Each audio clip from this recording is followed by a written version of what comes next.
नमस्कार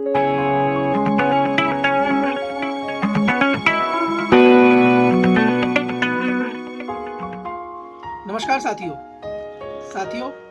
आज हम फिर एक नए ब्लॉग के साथ आपके साथ जुड़े हुए हैं।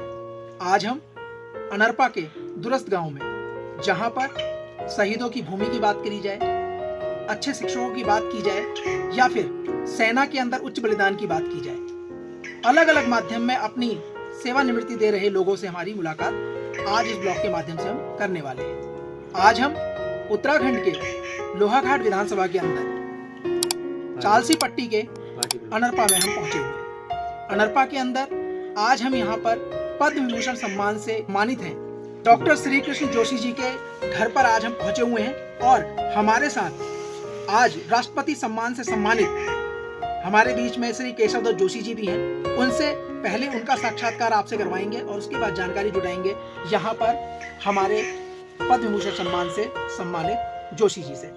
जोशी जी, बहुत बहुत धन्यवाद आपका। धन्यवाद सर। कैसे हैं आप? ठीक है, स्वागत है। सबसे पहले आप हमारे गांव में एक सोच लेके आए हैं, ऐसा मुझे प्रतीत होता है, और उस अच्छी सोच के लिए आपको बहुत बहुत धन्यवाद जोशी जी। आपका जो जीवन चक्र जो चला, वो जीवन आपका जो अनरपा के अंदर आप लोगों ने यहाँ पर अपना जीवन काल जो काटा, उसमें कैसी आपको यहाँ पर वो रही, विभिन्नताएं रही, क्या क्या परेशानियों का सामना आपने करना पड़ा? सर, उस समय रोड नहीं थी, बहुत विषम समस्याएं थी गांव में। चाहे लोग लड़ते थे लेकिन एकता थी, सारे काम मिलजुल कर होते थे। चाहे बांसा लाना हो, चाहे किसी का पत्थर ढोने हो, चाहे कि किसी के घर में शादी बारात हो, तालमेल बहुत था। लेकिन गरीबी बहुत थी। आम आदमी के पास एक पैंट या एक कोट नहीं। हमने वो जमाना देखा। गेहूँ उतरानी को तुमड़ी में भर करके निकाल करके पीस करके भूते बनाए जाते थे।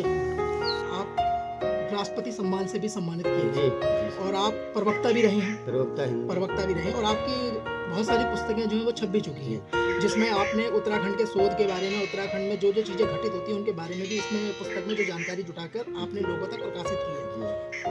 मैं आपको 2 लाइन इस किताब से बता दूं। जी। इस किताब का नाम है उत्तराखंड मेरोतन। अगर मैं गाऊंगा झोड़े में तो कई लोग गा लेंगे, लेकिन मैं इतना आगे नहीं जी, तो मैं 2 ही लाइन एक ही अंतरा गाऊंगा जी। भारत ममाई मेरी उत्तराखंड मेरोतन, योछ मेरी जन्म भूमि एम मेरो भोतम।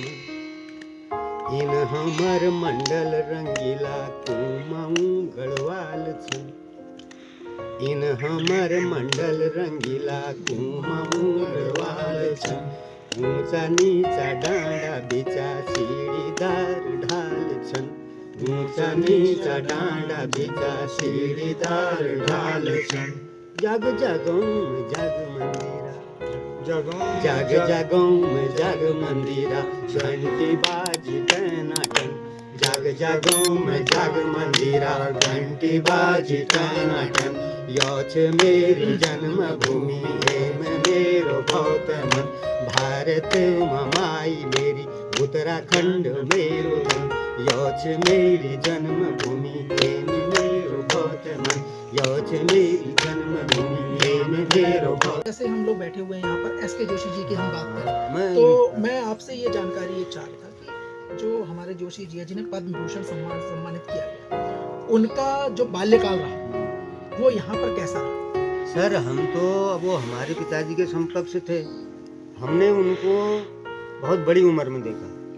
अब हमने पूछा तो पता चला कि प्राइमरी शिक्षा तो उनने नज़दीकी प्राप्त की, उनके पिताजी टीचर थे, और जूनियर हाई स्कूल से इंटर तक उन्होंने जीआईसी अल्मोड़ा से शिक्षा प्राप्त की। और हाई स्कूल में ही वो मेरिट में आए, इंटर में मेरिट में आए तो उनको वजीफा मिला, और डिग्री करने के लिए वो इलाहाबाद यूनिवर्सिटी चले गए। वहाँ एमएससी फिजिक्स से किया। उसमें भी उन्होंने अपनी मतलब करने के बाद पीएचडी किया न्यूक्लियर साइंस में। तो दुनिया के एक ऐसे वैज्ञानिक हो गए कि उनको अमेरिका गवर्नमेंट ने बुलाया। अमेरिका रहे तो बाद में इंडिया गवर्नमेंट ने कहा यार ऐसा आदमी उनको बुलाओ। उनको यहाँ बुलाया तो वो रुड़की में रहे, आईआईटी रुड़की में प्रोफेसर कई साल तक। और देश की इतनी वैज्ञानिक संस्थाओं में रहे, हम तो उतना जानते ही नहीं। और अंत में वो विज्ञान और प्रौद्योगिकी भारत सरकार के महानिदेशक, director general of science and technology, और इसके साथ पद्मश्री जी। तो इससे बड़ा सौभाग्य हमारा क्या हो सकता है। ये तो इस गांव का अहोभाग्य है, लेकिन हम अभी पिछड़े हुए हैं। उनके नाम पर कुछ नहीं। मैं राष्ट्रपति पुरस्कार उन लोगों से कहता हूँ, यार कुछ तो करो, मेरे यहाँ सड़क जोड़ो, संपर्क मार्ग कर दो, किसी भाई के पास कोई समस्या है तो दूर कर दो। अरे इसी मिट्टी में तो सब पैदा हो रही है ना, आने वाली पीढ़ी भी इसी मिट्टी में पैदा हो रही है। उसको थोड़ा हम कुछ दे देंगे तो हो सकता है उससे अच्छा होगा।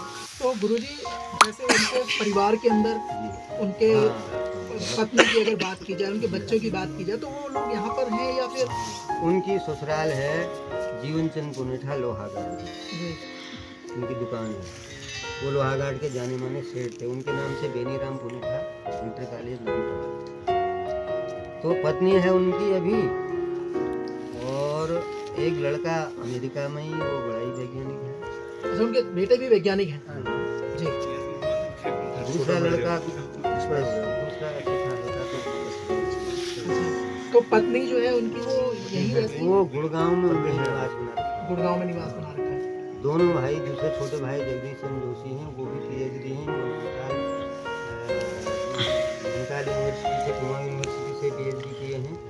वो भी ऐसे उच्च पदों पर रहे, IIT दिल्ली में रहे। भी आपकी उनसे मुलाकात हो पाई? हाँ, मेरी मुलाकात, मैं तो नींबू छान के खिलाया हूँ, मुलाकात कह रहे हैं। अच्छा। और क्या, डॉक्टर साहब से तो जब मैं हाई स्कूल में पढ़ता था तो मैंने पत्र लिखा था, तो उन्होंने मेरे को पत्र दिया, शाबाशी जी, उन्होंने कहा बेटा हाँ करते रहो, तुम्हारी मदद हम करेंगे जो हमसे हो पाएगा ना। लेकिन ऐसा है कि आदमी, बड़े आदमी किस किस की मदद करें, उनसे चाहने वाले हजारों होते हैं, अब किस किस की मदद करें। हाँ, एक बात कह रहा हूँ जी, ठीक है। लेकिन उन्होंने हमको एक थोड़ा भी हाथ दे दिया तो हमको ये गर्व ठहरा कि हमारे गांव में तो ऐसे पैदा हो सकते हैं। तो ये पीछे जो घर है इन्हीं का है? ये पूरा घर एक बार चल के देखते हैं। हाँ, उनके छोटे भाई के बारे में बताया, जगदीश चंद्र जोशी जी। जगदीश चंद्र जोशी जी। वो उनकी ससुराल है पिथौरागढ़। तो जगदीश चंद्र जोशी को तो वो करमफल और नींबू छान के खिलाया हूँ। अच्छा। और डॉक्टर साहब जब आते थे तो उनकी और उनकी पत्नी मैडम चल नहीं पाती थी, सड़क नहीं थी, तो केदारनाथ से झोला पकड़ा, डॉक्टर साहब पत्नी का हाथ पकड़ेंगे, वो फिर भी फिसल जाएगी, इतना कष्ट होता था। फिर मैं थे केशव धीरे भल है जाओ, ऐसे मैं देखो कहते रहते थी। फिर जाके बाद आमा के बाद पहुँचाया। ये उनका पुश्तैनी घर है, आप देख सकते हैं कि यहाँ ताला लगा हुआ है। इसके अंदर अभी प्रवेश हम नहीं कर सकते, लेकिन यह है कि ये पुराने समय का बनाया हुआ घर है। इसमें मरम्मत किया हुआ है पहले। ये देखिए पुराने बर्तन हैं वहाँ पर, तो ये बर्तन आप देख रहे हैं, ये पुराने तौली कहते थे ना सर, इसको कहते थे तौली। और देखिए ये कढ़ाई है, कढ़ाई है, वो जाम है। ये क्या है गुरुजी? वो जाम ये जाम है। ऐसा पकड़ने से तो ये जानवरों के बनाने के लिए, खाना बनाने ये जानवरों के खाना बनाने में उपयोग में आता था। जानवरों को जो हम सानी कहते हैं, जैसे बात करते हैं, तो ये सब है। और ये पुराने समय की लकड़ियां हैं, और पुराने समय में इस तरह की नक्काशियां होती थी। हालांकि अब इसका ऊपर का जो वास्तविक अनावरण है उसको बदल दिया गया है। जैसा लेंटर का आजकल आपने देखा है कि अलग अलग उसमें लेंटर के मकान बनाए जाते हैं, लेकिन इसमें पुराना वो रखा गया है। तो अभी उनके परिवार के गुरुजी कोई आते हैं, पारिवारिक लोग यहाँ पर? अब इस समय तो नहीं आ पाएगा ना। हाँ। उनका क्रियाक्रम भी तो वहीं हुआ था। अभी तो बरसी नहीं हुई शायद ना, होगी। हाँ, तो ऐसा है ना, अब बुढ़ापा में कौन कितना जा पाता है शहरों में। फिर अपना सब कुछ भैया, अपना रहन सहन, झोपड़ी में रहता है तो वही अच्छा रहता है, महल में रह रहा है तो वही अच्छा रहता है। तो अब वो यहाँ पर नहीं आते? 5-6 साल पहले एक बार आए थे। अच्छा। तो ऐसे ही कभी कभार दर्शन करने नवरात्रि में, या ऐसे 1-2 दिन के लिए मौके में आए हैं। हाँ। तो ये घर उसके बाद उनके परिवारजनों ने ही इसके ऊपर लेंटर डलवाया? हाँ, पहले ये ऐसे था, इसमें छत की थी। उनके भाने हैं माधवन जी, ये पहले लकड़ी की छत होगी इसके ऊपर। लकड़ी का ही है, इसमें और दरवाजा है, और बढ़िया सज्जे जो जिसको आप खिड़की कह रहे हैं, इसमें तो बचा के बचाया। ये पुराने टाइम की खिड़कियां हैं। जी जी जी। उनके परिवार के कोई भी सदस्य यहाँ पर बहुत कम समय में ही नहीं के बराबर समझो। अब 2 भाई ठहरे, एक की डेथ हो गई, एक बचे हैं। अब उनको भी रिटायर हुए 10 साल से ज़्यादा हो गए होंगे। 68 तो मेरे ही को हो गए, तो वो 80 के आसपास पहुँच जाएंगे। तो साथियों, आज हम अनरपा गांव में जो पहुंचे हुए थे, वहां पर SK जोशी जी, जो पद्म विभूषण सम्मान से सम्मानित भी यहाँ पर रहे हैं। उनके घर पर हमने उनके घर का आपको चित्र दिखाया और उनके घर पर आज हम पहुँचे। हालांकि हमने जब गुरुजी से, केशव दत्त जोशी जी से बात करी तो उनके माध्यम से ये पता लगा कि आने वाले समय में 5 साल पूर्व उन्होंने यहाँ पर एक बार अपनी तरफ से दी थी कि वो यहाँ पर पहुँचे थे, लेकिन उसके बाद शायद परिवार वाले जो हैं अब वो गुड़गांव में रह रहे हैं और गुड़गांव से उनको इतना समय नहीं मिल पाता कि वो यहाँ पर पहुँच सके। लेकिन उनकी उम्र भी अगर कही जाए तो उम्र भी है, लेकिन अगर कहा जाए तो पुराने समय के अंदर अगर उन्होंने जो कार्य करे हैं जिससे इस अनरपा क्षेत्र को एक बहुत बड़ा नाम मिला है, क्योंकि पद्म भूषण जिसकी हम बात करते हैं, भारत सरकार के द्वारा पद्म भूषण सम्मान से सम्मानित होना किसी व्यक्ति के लिए और किसी भी गाँव के लिए बहुत ही सौभाग्य की बात है। बहुत बहुत धन्यवाद। अगले अंक में फिर मिलेंगे।